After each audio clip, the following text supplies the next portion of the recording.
I put the top 23 teams in college football 25 on the OG Fortnite island, and today we're going to find out which of these teams can take home the Victory Royale. If you haven't seen an Imperialism video before, I'll quickly explain the rules. First, we spin this wheel to decide a team, and then we spin this arrow to determine which direction they will be attacking. Winner takes the losing team's land, and we repeat this process until we just have one team remaining. Each home atmosphere will have a different gimmick associated with it that ties back to one of the point of interest characteristics from OG Fortnite. For this example, Florida State will be attacking to the northwest, which is land defended by the Georgia Bulldogs, and the gimmick for Salty Springs is the first score loses. The defending team will always be at home, so for our first matchup, the Seminoles are heading to Athens. But they don't really want to have the ball first. And they also don't want to be going for big plays like that, because the first team to score any points will be eliminated from the tournament. DJ drops back, decent protection on the line, almost sacked, but it's caught. And that is a big gain for the Seminoles. With that nice slant route, it looks like the Seminoles will make it into field goal range. Georgia has taken over your land on the Fortnite island, but don't lose hope yet because there are ways for them to get back in the game. So now that you guys understand how this all works, make your pick and comment below who you think is going to win the whole thing. Next up, we got the Alabama Crimson Tide attacking to the northwest, which I'm pretty sure takes us back to Athens. Same rules apply, first score loses. Let's see who's going to advance. Georgia's getting really lucky with these coin flips, so let's see if Alabama will score on their opening drive. That wheel route would pick them up 17 yards, which would be a great first play in a normal Imperialism video. Next play, Milroe drops back and delivers a dot to Bernard, and we already know what's going to happen.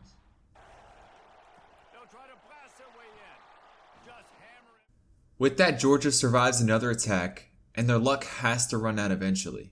But for now, they own the largest chunk of land, but with the gimmicks we have in this Imperialism, it is still anybody's game. I'm hoping for someone other than Georgia to get attacked now, so it's a good thing that the wheel landed on the Huskies. And it looks like we're getting a rematch of the last ever Pac-12 championship. Though I don't think the offenses will be as explosive as last year, because for this gimmick, we turn the interception slider all the way up and the QB accuracy slider all the way down. So let's see who's going to come out on top. I think someone might have tipped off Washington to the gimmick because they haven't tried passing the ball yet. But when they do pass the ball, it does seem to work out pretty well. On the next drive, Oregon started to respond. And how is a deep ball like this even possible with these sliders?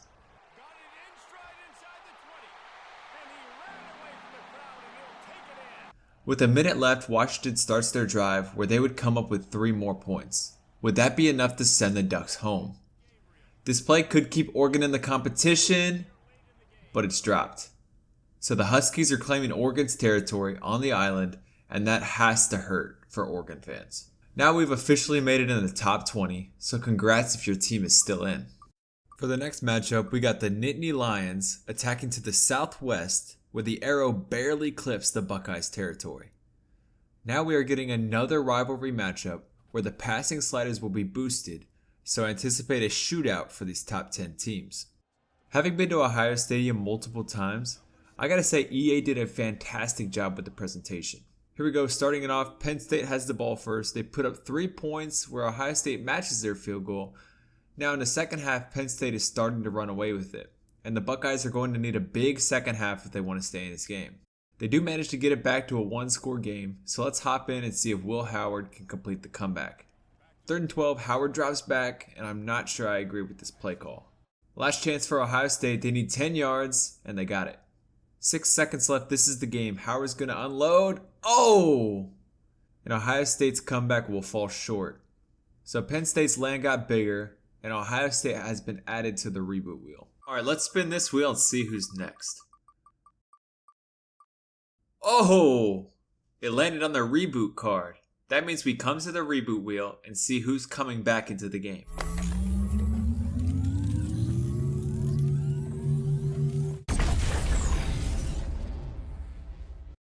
The Ducks have been rebooted and are back on the island. Next we got the Clemson Tigers attacking to the west, which is the Volunteers' land, so the Tigers are coming into Neyland Stadium, and defensive sliders have been turned all the way up for this game.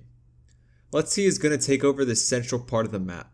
The Vols start with the ball, It's a 3 and out. Clemson takes over and gets a field goal. Into the second quarter, Tennessee ties it up. Clemson scores just before the half and it's 10-6. Defensive game for sure. Tennessee gets another field goal. They need to start getting into the end zone, and they finally do. We are tied at 17 with 2 minutes left. Klubnik drops back, 3rd and 10, and he got his man. First down, Tigers. 2nd and 10, Clemson is in field goal range, so they shouldn't be doing anything too risky. He airs it out, bobbled, and picked. Tennessee wins it. The Vols now own a sizable chunk of land, and Clemson is sent home. Hey, real quick, I'm aiming to hit 10,000 subscribers by the end of the year, so if you're enjoying the videos, make sure to subscribe. Also, I've just launched a Discord server where the community can talk about college football, share game clips and parlays, and we'll even be doing some giveaways in the future. So if that sounds cool, check out the link in the description. Now back to the video. And for the first time in this Imperialism video, we have the Bulldogs attacking, and they'll be taking on the Oregon Ducks, who were just given a second chance. We are at Autzen Stadium, so interceptions are turned up. Oregon gets to an early lead, but Georgia ties it up quickly. They both get another touchdown in the second half, but Oregon missed the extra point, and Georgia's up 4 at the half. Now we're going into the fourth quarter with the same score, but Georgia scores early. Will the Ducks be eliminated for the second time?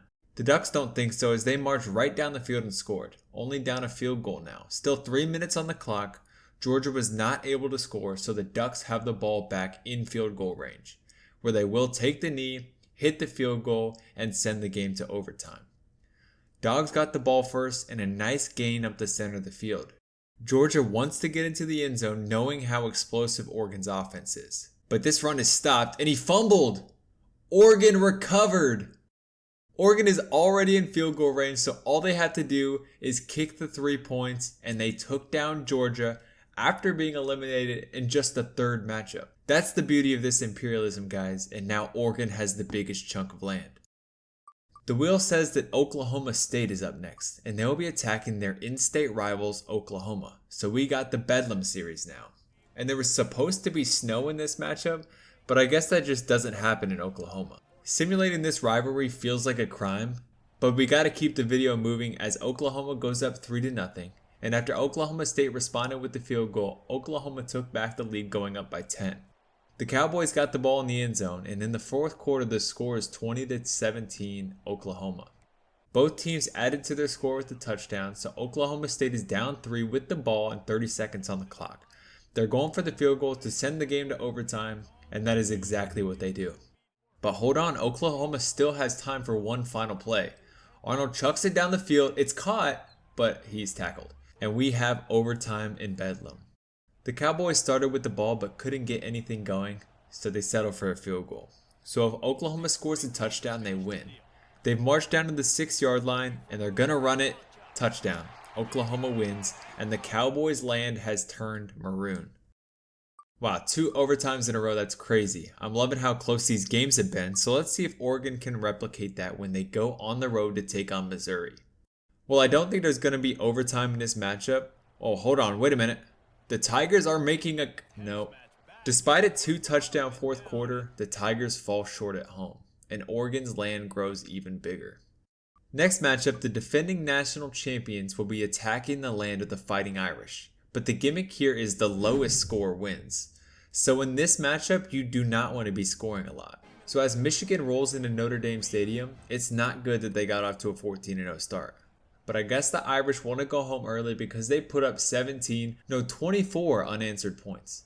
That would be great in a normal matchup, but being up 30-14 going into the fourth is not good for Notre Dame. Though Michigan does bounce back and ties up the game 30-30 with 2 minutes left. Notre Dame scores another touchdown, and that causes them to lose the game. Michigan advances by losing, and even though Notre Dame played well, that's not how Fortnite Imperialism works. So Michigan takes control of their land, and this is starting to look like a Big Ten imperialism. The Wolverines definitely got bailed out on that one, so the universe decided to make them go again, and this time we're getting a rematch of last year's national championship. Though the outcome of this one wasn't any different, so Michigan advances and Washington is out. We've been getting lots of repeat teams, so I'm hoping for a new team to get picked. And now NC State is up. They will attack Southbound, which will take them up against the Oregon Ducks. This is another one that just wasn't close, and I think the interception sliders may have had something to do with it, although it didn't affect Dylan Gabriel at all. So once again, Oregon's land grows a little bit bigger. Alright, I'm tired of these blowouts. We need a close game now, and we may just get that with Penn State attacking the Wolverines. Penn State hasn't won this game in 3 years in real life, but maybe that will change today. Punting sliders have been turned all the way down because no one likes to watch punts.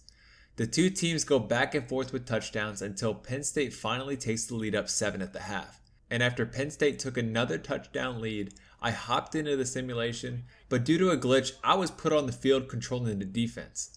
But I swear to you, I had no involvement in this play. And I finally got that fixed, but Penn State is not in a great spot because they need 15 yards on this play and they're not going to get it.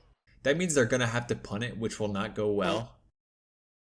With that sorry excuse for a punt, Michigan has beautiful field position, so they should be able to score. And never mind. Penn State wins it. I swear the interception sliders were not a factor here, and Penn State takes over the Wolverines' land now. That leaves only 2 Big Ten teams on the entire map. And a lot of these teams over here still haven't even played. For our next matchup, we have the current leader of the Imperialism attacking to the north, which puts them up against Tennessee. Will Oregon's insane run continue, or will the Volunteers dethrone the Ducks?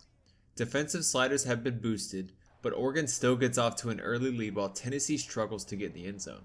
Oregon's starting to break away, but Tennessee scores, making it 21-13 at the half. The Vols score back-to-back in the third quarter to take the lead. They put up another touchdown, up 8, before Oregon scores and goes for 2. We're all tied up at 29. Tennessee would go up 3 with the field goal, and Oregon has 1 minute to make something happen. Once again, I had nothing to do with this play, but going up by 4 means Tennessee needs to get into the end zone on this drive. Nico lobs it a mile, and Brew McCoy drops it. Oh, that's a play that Tennessee needed. But here's a nice catch that will get him to the 50. Next play, Nico drops back, but bad protection, and he's sacked. Tennessee uses their second timeout, and Tennessee needs a nice play here, and they got one. Completion to Chaz Nimrod, and the Vols are in business. Another play with terrible protection causes a sack, and Tennessee has no timeouts. They need to hurry. They rush to the line with seconds left, but Nico won't snap the ball. Oh my god, that is a terrible way to go out, and it makes you wonder what this map would look like if they had just snapped the ball there. But for now, Oregon advances and Tennessee is out. Now we're going to see LSU play for the first time, and of course, they are taking on the Ducks. Oregon is the team to beat right now, but LSU is not going to be the team to take them down. Next team to attack in Fortnite Imperialism will be the Longhorns. Going north takes them up against the Rebels. And we got a fun one here because the first team to score will advance. So Texas starting with the ball is actually really good for them, but punting it to Ole Miss is not. The Rebels wouldn't do much either, so the Longhorns are back in the driver's seat. And it just seems like no one wants to win this. We hop in with the Rebels on their own 18-yard line, and if only they knew all they had to do was kick a field goal. But going forward on 4th down would cause them to turn over the ball, and Texas would march down the field and score with ease. So Ole Miss kind of choked that, but Texas has won their first game. The second reboot card has been picked.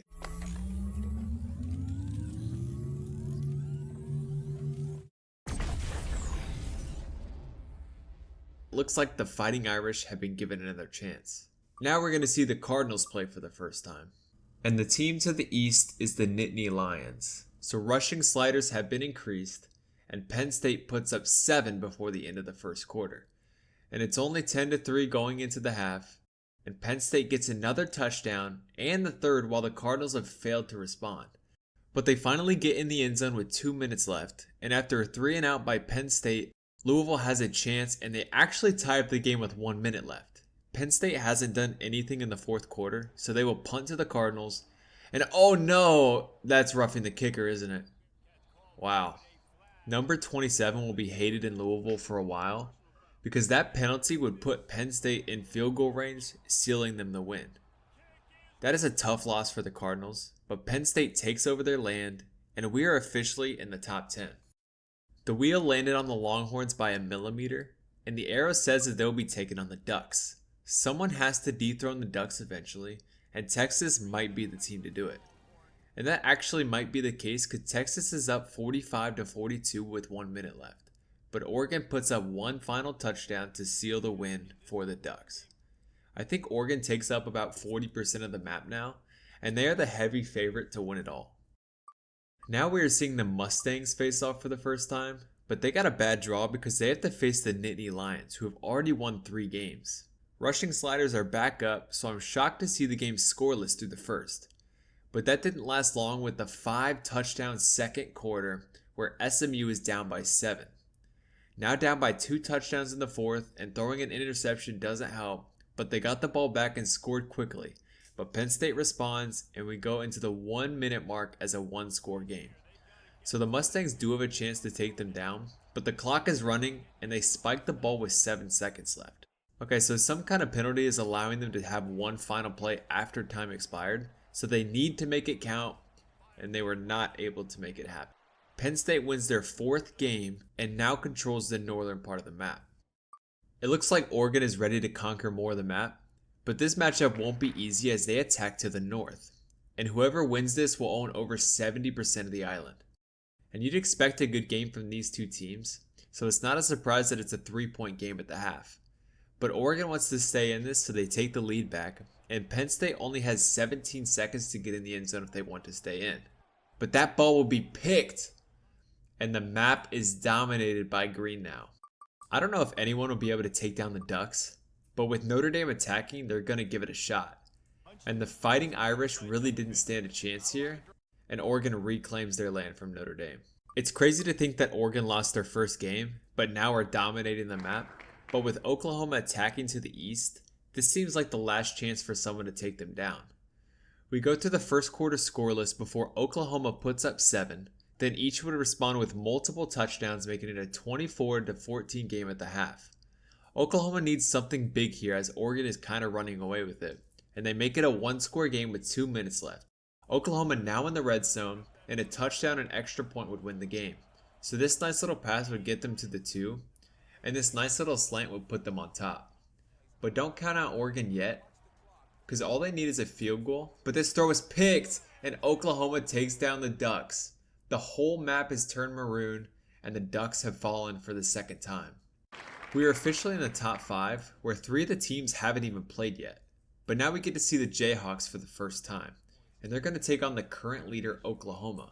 But only kicking points count for this game. But that didn't seem to matter because Kansas won by 19, and now we have a new island leader. It's crazy looking at the teams who have lost versus the teams who are still in it, but the final reboot card has been landed on, so let's see which team is coming back.